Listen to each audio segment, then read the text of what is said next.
Encourage you to go subscribe to the podcast. You can search out my name, Clay Travis. You can search out Buck Sexton.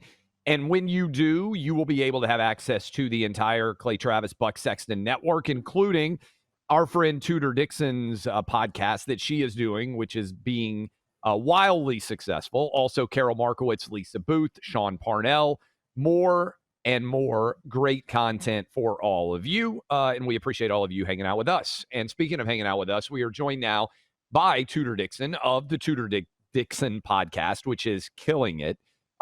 Tudor, let's dive right in. Michigan primary was yesterday. Buck and I have talked about it a great deal.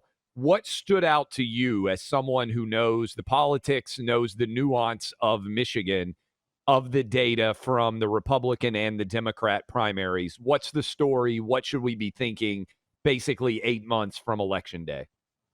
Well, on the Republican side, some key counties went big for Trump, and that was something that we didn't see in 2022. Macomb County came out big for Trump. We saw Oakland County coming out. They're split with Democrats and Republicans, but still big for Trump. It looks like a lot of those voters who didn't come out in 2022 are back. They're engaged. We had good numbers for a primary. But on the Democrat side, I think the most interesting thing that we saw was, of course, the uncommitted voters. We know that the uncommitted campaign was being put on by Rashida Tlaib and her sister. They were very actively telling people not to vote for Joe Biden. What I don't think that Gretchen Whitmer and Joe Biden anticipated was the impact that would have on college campuses. So that, to me, is very interesting. They've created this narrative on college campuses, and now how are they going to pull that back if they don't have something else to hook those young people in with? They may have a problem on college campuses in Michigan come November. Hey, Tudor, Buck here. Thanks for being with us. Can you give us something of a battlefield overview for how it looks going into the 2024 election in Michigan when you are looking at things like party registration, early vote, turnout mechanisms? I mean, just give us a sense of how the teams stack up right now, GOP versus Democrat in Michigan at this point in time.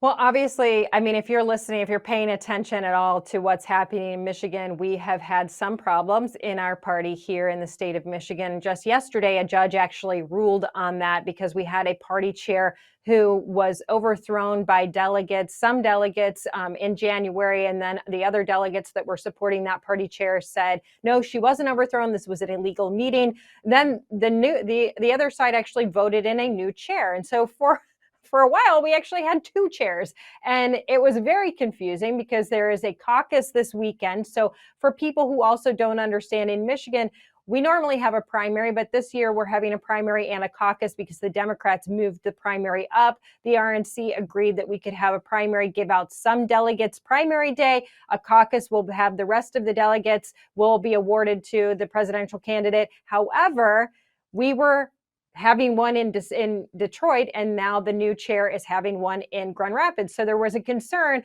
oh gosh, we're going to have half the delegates in Detroit, half of them in Grand Rapids. Yesterday, a judge ruled on that and said, no, the new chair stays. Old chair has to give up control, has to give all of the social media back.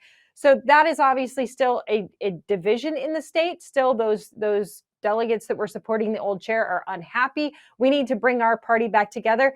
Democrats think they have an advantage there. They don't have that issue. They have an organized party. They have a good ground game. They have a lot of grassroots activists. They have good control on college campuses. They are definitely, at this point, organized well. Republicans will get there, though. Okay, so if you were predicting right now, do you think that if the election had been yesterday, that Donald Trump would beat Joe Biden in Michigan? Yes, absolutely. And I think there are people out there right now who are saying, no, this Arab American vote in Michigan is not that important, but it absolutely is. In years past, they've been the ones that are like, this is what pushed us over, and this is why we won. And there is truly a divide there. It's not to be taken lightly. It's not to be celebrated or not taken seriously. It is a true divide in the Democrat Party. But like I said, that goes beyond just the Arab Americans in the state of Michigan. You now have this situation on university campuses. So Michigan State, University of Michigan, they don't know how to bring those voters back, and they don't know how to control Rashida Tlaib, because having Rashida Tlaib, who is a well-respected voice in the state of Michigan, in fact, there was a time when Gretchen Whitmer was out there campaigning with her and saying what an amazing person Rashida Tlaib is. Now she's got her speaking against her. This is a real problem for them because people will follow Rashida. I don't suspect that Rashida is going to suddenly be like, you know what, we're going to give this whole ceasefire thing up for the general. I think she's going to stick with it. I don't think Joe Biden can actually give in to the mob here and say he's going to throw away an ally in the Middle East, our only ally in the Middle East. He's not going to. Hopefully, I wouldn't think that he would make the mistake of going against the policy with Israel right now. So it's a very sticky wicket for Democrats. And I think that is where Donald Trump has an advantage, but also with auto workers, because they've seen their jobs leaving. They hear Donald Trump coming in and saying, I'm going to bring your jobs back. They know it happened in 2016. If you talk to people, they'll tell you, we moved out of the state. When Donald Trump was elected, we moved back and we thrived in the auto industry, but we're afraid because right now, all of these policies that Joe Biden has and Gretchen Whitmer has are anti-automotive. They're pro EV. That's not the future for automotive. You see that Ford has already come out and said, this is not really great for us. We've seen people across the state of Michigan, their cars are dying in the winter. This is not a good look. Even Sean Fain came out and said, he's the president of the UAW, we're going to take our members' money and endorse Joe Biden, but we're going to actually see our members go out and vote for someone else. Well, who else are they going to vote for? They're going to vote for Donald Trump. So absolutely, I believe if the general election was run yesterday in the state of Michigan, Donald Trump would have prevailed. There would have been no Nikki Haley in the race. Those votes would have gone to him, and Joe Biden would have had a poor showing.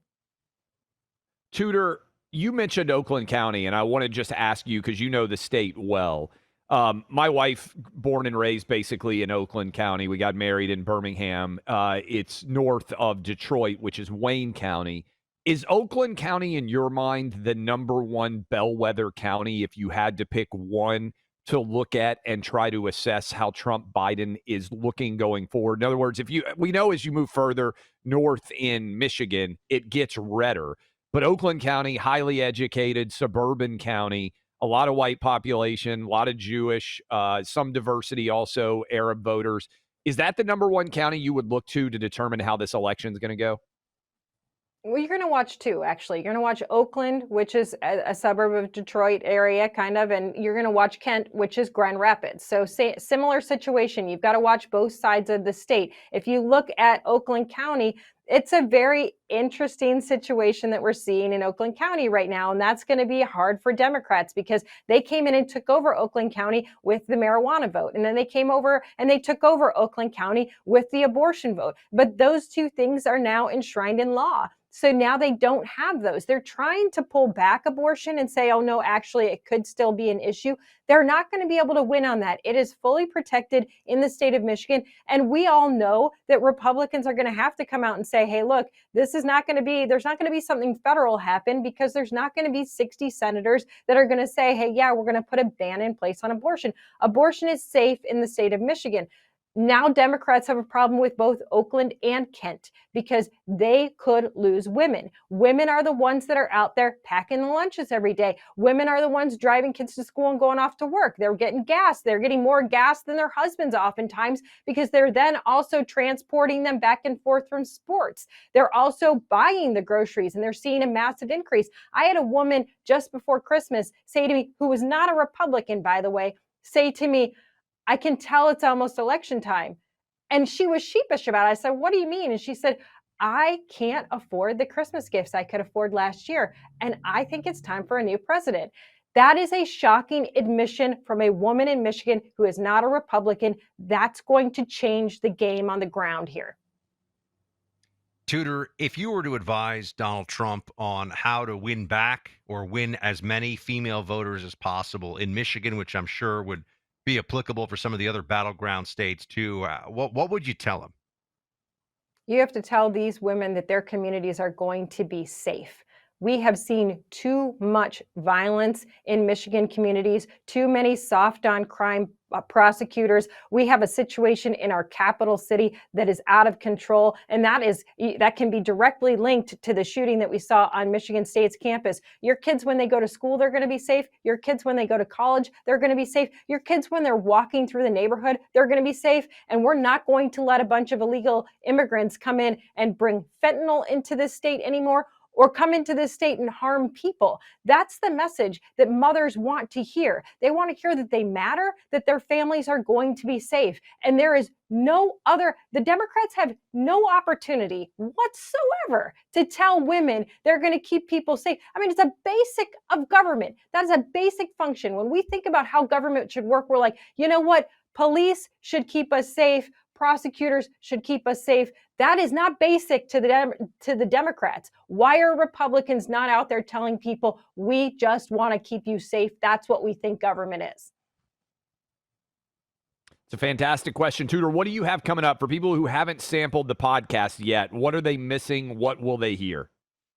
Well, you should check out today. We have a great guy on. I've been talking a lot about the concerns I have about the amount of people that are on pharmaceutical medications in this country, the amount of young people. And this Dr. Peter Breggin came on. He actually was instrumental in the Columbine case, in the woman, I know you all remember the case of the young woman who texted her boyfriend until he committed suicide. Some great insight into that story and what is happening to our kids that are put on all of these antidepressants and anti-anxiety drugs. We just had a study come out that said that after 2020, we saw an immense increase in 12 to 18-year-old young women who were put on antidepressants and anti-anxiety drugs.